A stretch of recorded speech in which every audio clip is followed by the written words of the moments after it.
get a more human scale development. And then when we assign our trips to the network, on the left, all the trips have to use the big road. So the big road tends to be more automobile-oriented. The trips tend to be more circuitous, and the road just encourages more car use. On the right, there's lots of routing choices. There's redundancy. You're probably closer to your trip ends are probably closer together. You're more likely to walk or take a bike or take transit. So this is what we call rewarding the short trip. Policies and design and so forth should always reward the short trip if we're interested in sustainability and reducing our car dependency. Bringing the buildings up to the street. This is a grocery store behind a parking lot. This is one up to the street. This is a drugstore behind a parking lot. Bringing it up to the street. People like ease and convenience. They don't like difficult things. So let's make it easy for the pedestrian to get to the store or the transit user to get to the store. Let's make it easy for the person going by to see the displays so they know what's in the store. Just about speed again. We do a lot of work in existing cores and historic districts. It dawned on us one day that the speed of all the streets in the city used to operate at the same speed. They're all the same. They're all 4 to 6 miles an hour. It didn't matter what kind of street it was. Even big streets like this still operated on how fast your horse walked. And we figured out that it's a very modern idea that the big roads in cities also have to be fast roads. And as we sped them up, what happened? Now you can see here all the pedestrians, even though it's a busy street. What happened as we sped up the roads? Well, the pedestrians didn't want to be there anymore. The retail pulled away. And these became barriers in the community. Nobody wanted to live against them. So one of the smart things to do with the big roads is to get the speeds down to a level where pedestrians can get around, retail can come back, and people don't mind living there again, to reduce what we call the barrier effect or fence effect in cities. So we spend a lot of our time figuring out cross sections that allow this to happen. You can move a lot of cars at 25 or 30 miles an hour. In fact, that's when you get the highest capacity on a street. And then the other thing is to provide people with choices. On the top left, if everyone took their car, that's how much space you would need. If you took that exact same amount of people and just stripped the car away, this is what they look like just sitting on the street. So it's not a lot of people, just a lot of car. So what if we put them all, the same amount of people in a bus, this is how much space they would take. And if we put them on bicycles, that's how much space they would take. And pedestrians would take this amount of space that's on the sidewalk. So there's far more efficient ways of moving people around space-wise as well as energy-wise.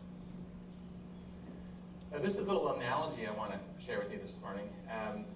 This is how we used to think of the solar system, that the Earth was in the center, and the sun and the planets revolved around the Earth. And it was very complicated to figure out the orbit of the planets. And the more people tried, the more complicated the models, because the fundamental assumption was incorrect. Now, there's still no trivial matter to predict the orbit of the planets, but if you get the assumption right at the beginning that the sun's in the center, it becomes a whole lot simpler to predict the orbits. Now, in urban design, if the car is at the center of our universe, it's very complicated and hard to figure out, and there's always error, and it never seems to work out. But if we put the pedestrian in the center, doesn't mean the car is ignored or transit is ignored, but when the pedestrian's in the center, things start to work out. You start to know what to do. You start to know how to form your policies in urban design, and that's the entire point, I think, of smart growth. Now, getting to the corridor, we're all familiar with it. There's the center of the universe. Right there, trying to survive. So you have pedestrians out there, but it's completely hostile for pedestrians. And if they have a mobility impairment, it's even more difficult. And it's these long distances to cross the street. It's hugely far to cross the street. And the expectation is that there aren't pedestrians. The design of the street, when you're driving along it, you feel upset if someone cuts you off, like there's a pedestrian trying to cut off a car. And so people get upset. And there's collisions. In fact, when we were driving into the mall this morning, you might have noticed it, there was a collision. And it happened while we were at the light. We heard the smack. And So if you're interested, I have pictures of it on my phone. I didn't have time to put it in the presentation, but it's a lethal situation out there. So the planning that's going on here is highly encouraging. On the left, there's the existing system of streets. It's very sparse, big blocks. And what's coming is a more fine-grained network of streets. And that's absolutely imperative for the walkability. It's really important for public transport. It provides great addresses for the buildings. And then the layers of transit that are coming. Usually we talk about one station, we talk about transit planning, but we've got a MARC station, we've got a metro station, we've got BRT stations. So this is a very well-covered area for public transit, and so you can see all the overlapping walking contours. So transit in this area is going to be highly convenient and connected. Plus, with the little circulator bus that's proposed, it even shrinks the area even more so that you can easily access public transport, or by public transport, or you can walk or cycle. And then that added layer of highly walkable streets, the A shopping streets, the land uses that are close to one another with a mixed use and proper densities. This sort of thing really helps reduce your car dependency issues and makes places even more walkable and more sustainable, with lots of things to do, places to go, places to meet. Now, the centerpiece of this, of course, is the pike, and it's been asked to do a lot of things, and luckily it's got a fairly generous width in which to work in, and this cross section has been developed, which is particularly exciting. In the center, 50 feet, you've got the transit way. Those 15 feet outer landscape strips, of course, provide places for trees and beauty. And at the transit stations, that's where the station goes.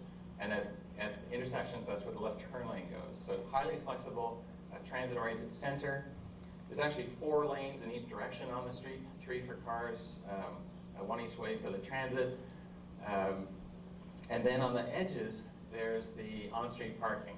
And very important for retail, very important to create the buffer for the pedestrians. Then we have what's called a protected bike lane, which I want to go into in a little bit of depth in a minute. We're really trying to make this area bicycle friendly and to appeal to a high population of potential cyclists, not just the people like me who will ride just about anywhere, but to just everybody, children, beginner cyclists, elderly people, and so forth. Then we have a wide sidewalk. And if you're going to try and revitalize a street, the width of the sidewalk is absolutely key. And that sidewalk's big enough for 2 couples to pass and have tables and displays and so forth in the sidewalk. Now the secret to this whole design is the valley gutter. This is not a green field, this is not Paris where we have an existing old street to work with. We're retrofitting a old arterial into a beautiful corridor. And that valley gutter is where the water drains to. And so tomorrow, we could build this centerpiece between the 2 valley gutters, and then over time, as the place redevelops, build the edges. So we can get our transit way, and we can set up the bones for this highly walkable, bikeable place. And it's implementable. That is really one of the reasons for the valley gutter. The other reason is it optically narrows the street, even in the absence of parked cars. And notice where the street tree is, right here. Because the water just goes past the bulb out, we can have street trees closer to the travelway than behind the parking. So the street canopies faster than it would otherwise. Also notice, because of the location of the protected bike lane on the friendly side of the parked cars, so you don't get doored and all the rest of it when you're next to the moving lanes, that 5 feet is now in the pedestrian realm. If it were in the automobile realm, then the trees get pulled apart even further. So that further creates that sense of enclosure, which is really important. So here's an example of a protected bike lane. This one's in Cambridge, Massachusetts, just to get you the idea, the feel. So you can pull off to a store if you want on your bike. You can stop at bike parking, that kind of thing. So here's what it looks like. from like a corner of a building. The bike lane, as it approaches an intersection, goes out through the intersection like a conventional bike lane. So for visibility reasons, so that drivers can see bikes and vice versa, so you don't have collisions. So it's got all the safety benefits of conventional bike lanes at the intersections, but all the comfort of the protected bike lanes mid-block. And that's kind of just a view looking up the street. And this is what it'll look like on the sidewalk. The important thing about a big, beautiful boulevard is to get spaces that relate to people. And the scale of the sidewalks is really important. The breaking up the monotony of the street with a median, this sort of thing is highly desirable. I just want to go over some of the key advantages to this section and this street. One is it's highly resilient. First of all, there's plenty of parallel routes for folks to take. Secondly, let's say there's a collision on one of these intersections or in the street, just like happened on my way in today. The transit can go along unimpeded. Let's say there's a collision here. Motorists can take other options because there's going to be a more robust street network. The scale on the edges, the edges are about the same size on each side. And this is really important. We don't want the sidewalks too small, and we don't want them too big. We want them just right to relate to the businesses and the on-street parking and so forth. And in our view, this is the perfect dimension. The parking is available all day. There's some places that have parking removed just when everybody's going home to run their errands during the peak hour. This parking is here all the time, which is really important for the retail and the pedestrians. It has complete on-street parking coverage, and that's important. What retailer wants the bus stop in front of their house, in front of their store, when all the parking is removed, and including the taper? There's 100 feet or so where there's no parking. So this, by putting the transit in the center, not only it's convenient, but it increases the parking supply on the side of the street. As we mentioned, this appeals to all levels of cyclists. You don't have to be an expert cyclist to ride on this road. It's got dedicated transit facilities, so transit's not impeded by people turning or other traffic issues. Bus-car conflicts are reduced. Even if we had a bus lane in the street, somebody's turning right, and they get stuck behind the bus who's letting on or off passengers. Bus conflicts. I was riding my bike in a shared bike-car lane, and the bus hit me, knocked me off my bike. It wasn't my fault, but that didn't matter. I was the victim there. I went flying. And the short crossings, breaking down the scale of this thing so that people can actually get around. And the sense of permanence. I think one of the things that this area needs is predictability. That good things are happening, that it's okay to invest here, and that transit facility provides that sense of permanence. And the ease of phasing, that valley gutter allows this to be feasible. It allows it to get built sooner rather than later. We don't have to wait 25 years to assemble property. This can make it happen soon.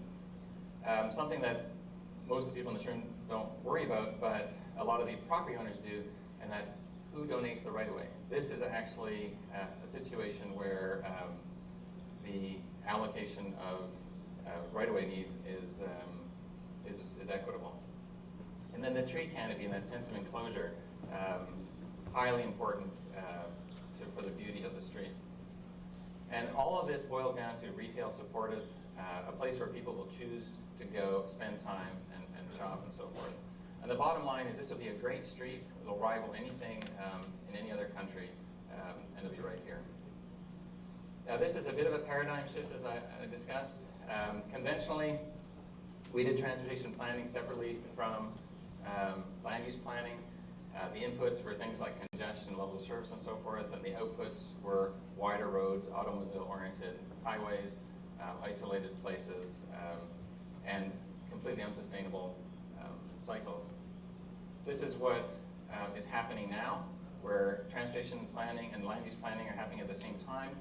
We call it community planning. Some people call it smart growth. Some people call it just good planning. The inputs are community consultation. The outputs are things like more walking, less car dependency, more open space, more identity. These are the sorts of things that we want to happen in this area. So what are things going to be like in the future? Well, the bottom line is you get what you buy. And if you buy mixed-use, walkable places, that's what you're going to get. If you buy lots of ways to get around, people will take transit, they'll walk, they'll bike, they'll take the little trolleys. If you provide and buy nice rights-of-way, people will feel connected, people will walk. If you buy streets where people of all ages and mobility levels can get around, you'll have a better situation for everybody.